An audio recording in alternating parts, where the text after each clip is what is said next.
प्रभु क्रिस्त में प्रिय भाई और बहनों, आप सबको जय यीशु। आज हम मनन चिंतन करें कि किस प्रकार परमेश्वर हम सबों के साथ रहता है, हम सबों को रक्षा करता है, हम सबों का साथ देता है, साथ निभाता है। हर पल हर क्षण एक अगुआ बनकर, एक साथी बनकर साथ निभाता है। इस पर हम लोग मनन चिंतन करें और ईश्वर से प्रार्थना भी करें। स्तोत्र ग्रंथ में जब हम पढ़ते हैं अध्याय 109 वाक्य 105 में स्तोत्रकार कहते हैं, तेरी शिक्षा मुझे ज्योति प्रदान करती और मेरा पद आलोकित करती है। कहते हैं तेरी शिक्षा मुझे ज्योति प्रदान करती और मेरा पद आलोकित करती है। मतलब इसे हम संत मत्ती सुसमाचार अध्याय 5 अध्याय 6 में हम इस चीज को पूर्ण रूप से हम देख सकते हैं। किस प्रकार प्रभु के वचन, प्रभु के शिक्षा हर एक इंसान को ईश्वरीय राग पर चलने की प्रेरणा देता है। क्योंकि प्रभु कहते हैं जहां 2 या 3 मेरे नाम से इकट्ठा हो, मैं उनके बीच उपस्थित हूं।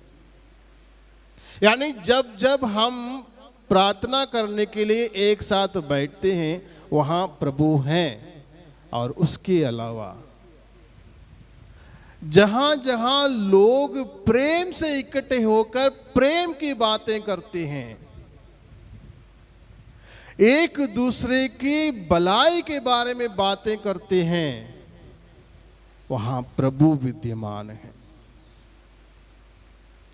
और उसी को ही हम संत मत्ती के सुसमाचार अध्याय 5 और 6 में हम लोग देख सकते हैं।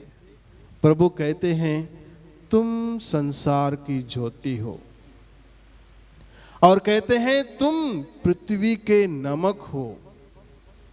ये ज्योति और ये नमक दोनों बनना है। हमें प्रभु के साथ रहना है, प्रभु के साथ होना है, मतलब प्रभु के पचिन्हों पर चलना है। और इसीलिए प्रभु का वचन हमारी रक्षा करता है हर प्रकार की बुराई से, हर प्रकार की गलती से, हर प्रकार की पाप से, हर प्रकार की गुनाह से। प्रभु वचन में कहते हैं हत्या मत करो, और आगे कहते हैं मेल मिलाप करो, व्याभिचार मत करो, झूठी गवाही मत दो, अपने सताने वालों के लिए प्रार्थना करो, अपने पड़ोसी से प्रेम करो। इन सारी चीजों को हम आगे देखते हैं। फिर कहते हैं एक दूसरे की सहायता करो।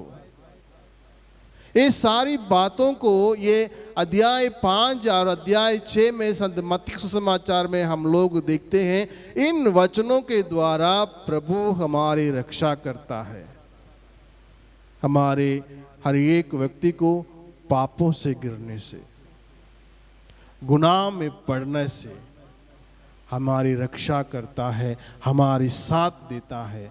उसी को ही स्तोत्रकार अपने अध्याय 119 और वाक्य 105 में कहते हैं, तेरी शिक्षा मुझे ज्योति प्रदान करती और मेरा पद आलोकित करती है।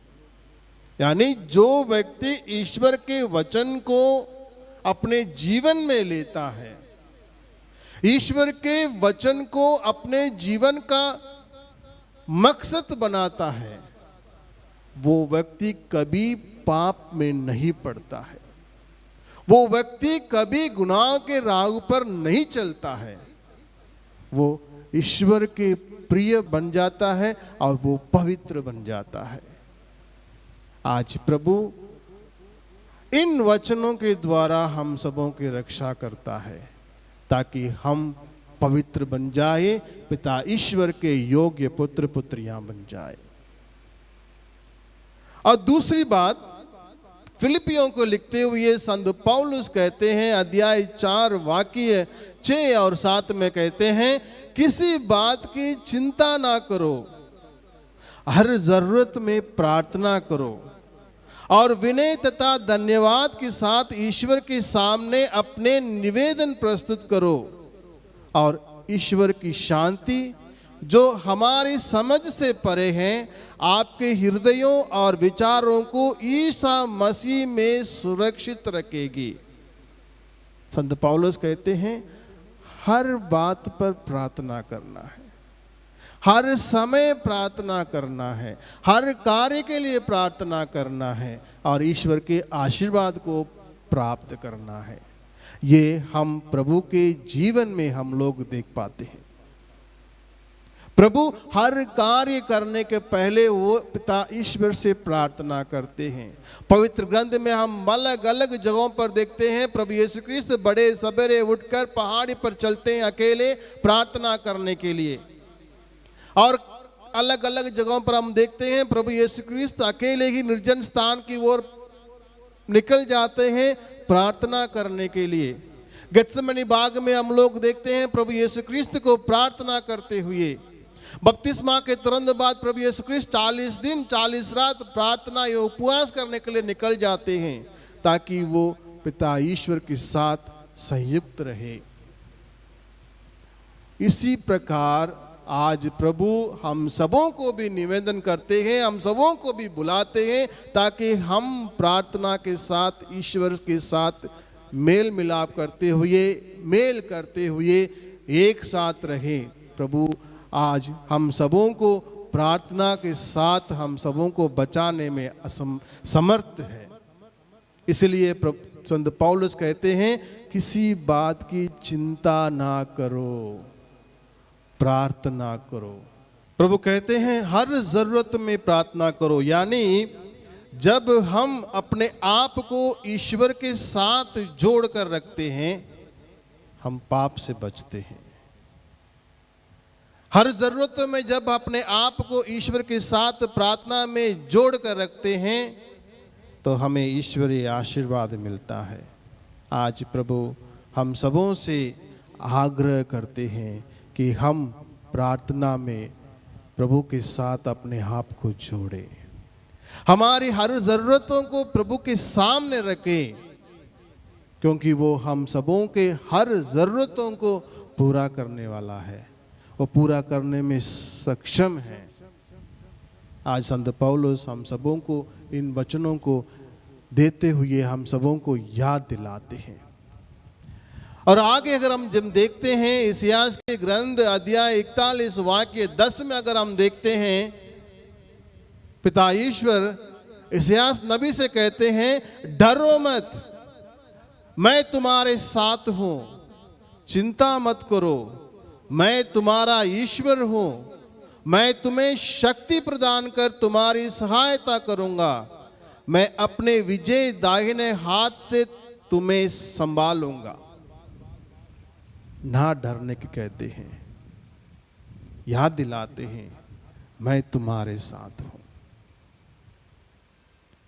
अगर इस चीज को अगर हम आगे अगर हम मनन चिंतन करें, सोच विचार करें, प्रभु यीशु क्रिस्त अपने 12 शिष्यों को जब 2-2 करके जब वो भेजते हैं, वो 12 का 12 शिष्य जब गांव-गांव जाते हैं प्रचार प्रसार करने के लिए, लोगों के लिए प्रार्थना करने के लिए, लोगों के चंगाई प्रार्थना करने के लिए जब आगे बढ़ते हैं, वो किसी चीज की चिंता नहीं किए, वो प्रभु पर भरोसा रख कर गए।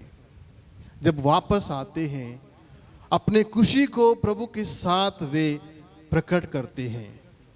और उससे हटकर हम जब देखते हैं रक्तस्राव से पीड़ित वो महिला, ये विचार कर कर उस भीड़ में आती है, अगर मैं प्रभु के कपड़े का पल्ला भर छू लूं तो मैं चंगी हो जाऊंगी।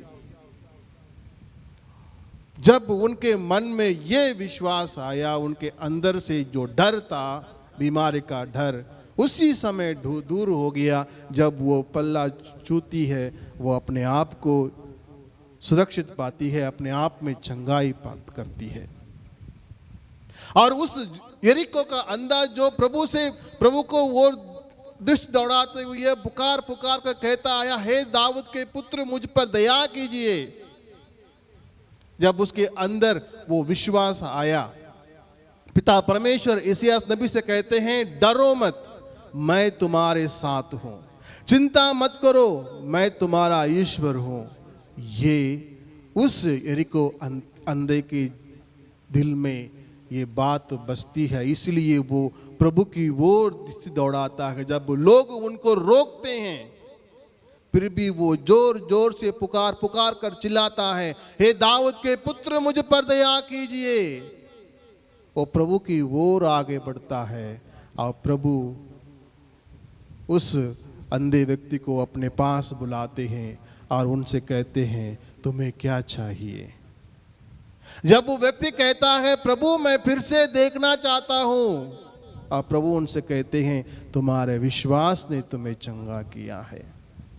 यानी ईश्वर हर पल हर क्षण हमारे नजदीक है।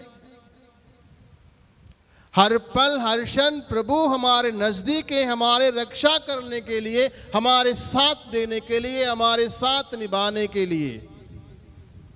पवित्र वचन हम सबों के लिए एक साक्षी है।